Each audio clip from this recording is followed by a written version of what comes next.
मिरहा, एक प्यारी सी छोटी बच्ची जो अपनी अम्मी और छोटी बहन इरहा के साथ एक शांत से गांव में रहती थी।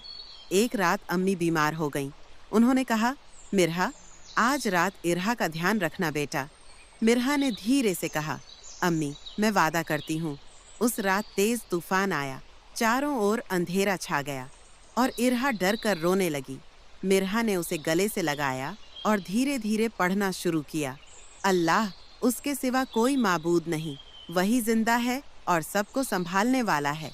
अल्लाह, उसके सिवा कोई माबूद नहीं, वही जिंदा है और सबको संभालने वाला है। कमरे में सुकून उतर आया और अचानक बिजली वापस आ गई।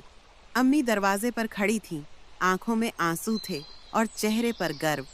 मेरी बेटी, तूने वादा भी निभाया और अल्लाह को भी याद रखा।